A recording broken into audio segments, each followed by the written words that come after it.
Hello everyone. तो आज का टॉपिक है electric field due to an electric dipole. Electric dipole के कारण इलेक्ट्रिक फील्ड। तो विद्युत ध्रुव के कारण विद्युत क्षेत्र निकालना है हमको। तो इलेक्ट्रिक डाइपोल हमने इससे पिछली वीडियो में डिस्कस किया था।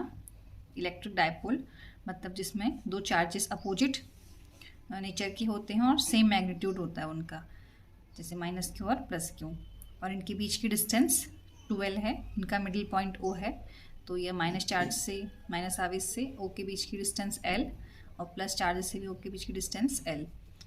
तो ये इलेक्ट्रिक डाइपोल है। इस इलेक्ट्रिक डाइपोल को मेजर करते हैं इलेक्ट्रिक डाइपोल मोमेंट में, विद्युत ध्रुव आघूर्ण। तो इसका फॉर्मूला भी हमने पिछली वीडियो में पढ़ा था, P = 2qL। इसका फॉर्मूला होता है इलेक्ट्रिक डाइपोल मोमेंट का चार्ज इंटू उनके बीच की डिस्टेंस, चार्ज Q इंटू उनके बीच की डिस्टेंस 12। तो जो इलेक्ट्रिक डाइपोल है उसके कारण हमें आज इलेक्ट्रिक फील्ड फाइंड करना है। तो उसकी दो कंडीशन होती हैं। पहली है उसकी एक्सियल पोजीशन में, अक्षीय स्थिति में, और एक दूसरा होता है उसकी निरक्षीय स्थिति में, लिटरल। तो पहला वाला डिस्कस करते हैं, एक्सियल पोजीशन, अक्षीय स्थिति। तो देखिए ये विद्युत ध्रुव है, इलेक्ट्रिक डाइपोल है AB, जिसमें A से पे -q चार्ज और B पे +q है। इसका मिडिल पॉइंट O है, इनके बीच की डिस्टेंस 2L है। तो ये भी L, ये भी। तो दो चार्ज हैं, तो इसके कारण इलेक्ट्रिक फील्ड, विद्युत क्षेत्र भी दो होंगे। प्लस चार्ज के कारण इलेक्ट्रिक फील्ड इवन है। तो इससे पिछली वीडियो में हमने डिस्कस किया था प्लस चार्ज के कारण जो इलेक्ट्रिक फील्ड होता है वो इवन होता है, और प्लस के कारण डायरेक्शन इलेक्ट्रिक फील्ड की बाहर को होती है, और माइनस चार्ज के कारण इलेक्ट्रिक फील्ड अंदर को होता है। तो ये अंदर को डायरेक्शन, और माइनस के कारण इलेक्ट्रिक फील्ड E2 है। अब हमें एक्सियल मतलब इसी इलेक्ट्रिक डाइपोल जो है हमारा AB, इसी की लाइन में हमको इलेक्ट्रिक फील्ड फाइंड करना है। तो हमें विद्युत क्षेत्र इसी लाइन में निकालना है, तो हमने इसी लाइन में एक पॉइंट P मानना है।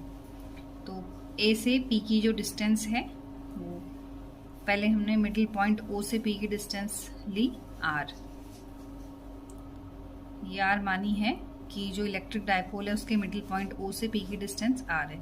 तो A से P की डिस्टेंस कितनी हो जाएगी? A से O की L थी और O से P की R। तो A से P की टोटल हो जाएगी R + L। B से P की डिस्टेंस निकालने के लिए हमें ये पता है कि O से P की डिस्टेंस R है और O से B की डिस्टेंस L है। तो B से P की डिस्टेंस क्या हो जाएगी? R - L। अब दो चार्जेस हैं, तो उनके कारण हमारा इलेक्ट्रिक फील्ड भी दो होंगे, प्लस के कारण E1, माइनस के कारण E2। तो हम लिखते हैं, आप इससे पिछली वीडियो में हमने चार्जेस के कारण इलेक्ट्रिक फील्ड का फॉर्मूला पढ़ा था। तो electric field due to +q at a point P। तो +q चार्ज के कारण, +q आवेश के कारण P पॉइंट पर इलेक्ट्रिक फील्ड, विद्युत क्षेत्र। इसे E1 से दिखाया, देखिए प्लस के कारण बाहर को था E1। तो E का फॉर्मूला होता था वहाँ 1/4πε0 Q/R² होता था, अगर आपने पिछली वीडियो में देखा होगा तो। लेकिन आपकी यहाँ पे आज +q चार्जेस से P की जो डिस्टेंस है वो R - L है। तो R की जो हमें हमारा R - L और R² होता था, तो R - L का होल स्क्वायर आ जाएगा, इक्वेशन 1। अब प्लस चार्जेस है, तो प्लस के कारण इलेक्ट्रिक फील्ड बाहर को होता है, तो इसकी डायरेक्शन हो जाएगी B से P की ओर। तो B एरो P सेम। अब electric field due to -q at a point P, -q charges के कारण P पे जो इलेक्ट्रिक फील्ड निकालेंगे E2 = 1/4πε0 Q अपॉन ये जो -q चार्जेस है ना, इससे P की डिस्टेंस निकालेंगे। तो -q चार्जेस से जो P की डिस्टेंस है वो क्या है? R + L है।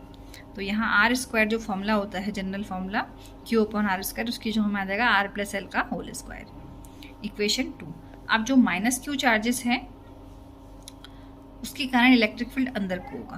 तो ये E2 की डायरेक्शन अंदर को है, तो जहाँ पे P पे फाइंड करना है, तो P से A की ओर, अंदर की ओर। तो हमने डायरेक्शन भी लिख दी। इलेक्ट्रिक फील्ड वेक्टर क्वांटिटी है, सदिश राशि है, तो इसकी डायरेक्शन हो जाएगी P से A की ओर। तो इक्वेशन 1 है, इक्वेशन 2 है। अब देखिए इस P पॉइंट पे हमें इलेक्ट्रिक फील्ड फाइंड करना है। तो इस P पॉइंट पे इलेक्ट्रिक फील्ड, तो दो चार्जेस हैं, दो आवेश हैं, उनके कारण इलेक्ट्रिक फील्ड भी दो होंगे, विद्युत क्षेत्र दो हैं, E1 E2। लेकिन ये दोनों कैसे डायरेक्शन में है, E1 बाहर को है, E2 अंदर को है, दोनों अपोजिट डायरेक्शन में है। और इलेक्ट्रिक फील्ड जो विद्युत क्षेत्र है वो सदिश राशि है, वेक्टर क्वांटिटी है। और आपने वेक्टर क्वांटिटी के रूल पढ़े होंगे कि अगर वेक्टर क्वांटिटी सदिश राशियाँ अपोजिट डायरेक्शन में होती हैं, विपरीत दिशाओं में होती है, तो उन्हें हम टोटल निकालने के लिए जोड़ते नहीं है, सब्ट्रैक्ट करते हैं, घटाते हैं। तो यहाँ पर टोटल जो इलेक्ट्रिक फील्ड होगा P पर, total electric field at P equal to E1 plus E2 ना होके E1 माइनस E2 होगा। क्यों? क्योंकि E1 और E2 कैसी डायरेक्शन में, अपोजिट, और इलेक्ट्रिक फील्ड वेक्टर क्वांटिटी है। तो इसे देखते हैं, E1 E2 के मान को हम रखेंगे, वैल्यू पुट करेंगे E1 E2 की यहाँ पे। तो E1 की वैल्यू अभी हमने पिछले पेज में लिखी थी, क्या थी, 1/4 pi epsilon not Q upon R minus L का होल स्क्वायर। देखिए रख दी की वैल्यू देखते हैं यहाँ पे इसमें E2 equal to 1/4 pi epsilon not Q upon R plus L का होल स्क्वायर। तो यहाँ पे ये पुट कर दिया। अब vector E equal to 1/4 pi epsilon nought और Q तो दोनों में है, इसलिए ये कॉमन ले लिए और अंदर आ गया 1/R माइनस L का whole square minus 1/R plus L का होल स्क्वायर। तो vector E 1/4 pi epsilon not Q ऐसे ही रहा। अब यहाँ पे एलसीएम ले लिया, R माइनस L का होल स्क्वायर और R प्लस L का होल स्क्वायर। तो यहाँ R प्लस L का होल स्क्वायर माइनस इधर हो गया R माइनस L का होल स्क्वायर।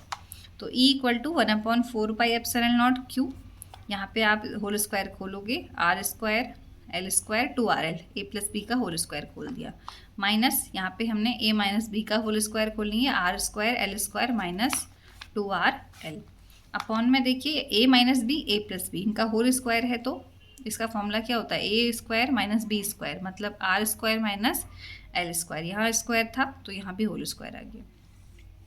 तो vector E equal to 1/4 pi epsilon not Q, देखिए अगर bracket vector E equal to 1/4 pi epsilon not Q और ये ब्रैकेट खोलेंगे तो R स्क्वायर से R square cancel, L square से L स्क्वायर कैंसिल, 2RL और माइनस माइनस प्लस 2RL क्या हो जाएगा 4RL upon R square minus L square का होल स्क्वायर। तो E equal to 1/4 pi epsilon nought ऐसे ही रहा, जो 4 को हम 2QL इंटू 4 का 2 और R यहाँ आ जाएगा upon R square minus L square का होल स्क्वायर। तो हमने पिछली वीडियो में इलेक्ट्रिक डायपोल मोमेंट विद्युत द्विध्रुव आघूर्ण P बराबर 2QL पढ़ा था। तो यहाँ पे इसे पुट करेंगे, vector E 1/4 pi epsilon not 2QL की जगह में हम P रख देंगे, 2R ऐसे ही रहा अपॉन में R square minus L square का होल स्क्वायर। तो यहाँ पे अब हम क्या करते हैं, जो R है वो ग्रेटर L है, देखते हैं इसको चित्र से समझते हैं। देखिए जो ये डायपोल है ना AB, इस पे दो अपोजिट चार्जेस हैं -Q और +Q, तो इनके बीच की डिस्टेंस बहुत कम होगी क्योंकि अपोजिट चार्जेस में अट्रैक्शन होता है।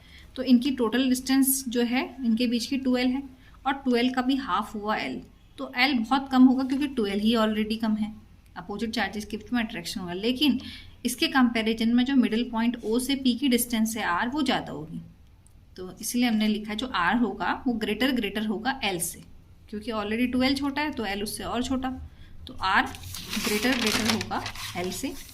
फिर अगर कोई छोटी क्वांटिटी होती है उसका स्क्वायर और छोटा होता है, जैसे अगर हम 0.5 का स्क्वायर करेंगे तो 0.25 आएगा और छोटा, तो स्मॉल क्वांटिटी का स्क्वायर और छोटा होता है। तो R अगर ग्रेटर L है, R बड़ा है L से, तो हम इस फॉर्मूले में जो L स्क्वायर है उसको can be neglected be compare to R square, तो L स्क्वायर को हम R स्क्वायर की तुलना में नगण्य मान लेते हैं, उसे छोड़ देंगे, नेग्लेक्ट कर देंगे।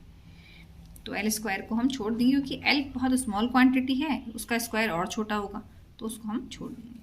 तो देखिए vector E equal to 2 pi R, numerator तो ऐसे ही रहा, अपॉन में हम L स्क्वायर को छोड़ देंगे, तो जो बाहर स्क्वायर है वो R स्क्वायर का स्क्वायर क्या हो जाएगा R की पावर 4, तो एक R से एक R कैंसिल हो जाएगा। तो E equal to 1/4 pi epsilon nought 2P upon R3। तो ये हमारा इलेक्ट्रिक डायपोल के कारण इलेक्ट्रिक फील्ड हो गया एक्सियल पोजीशन में।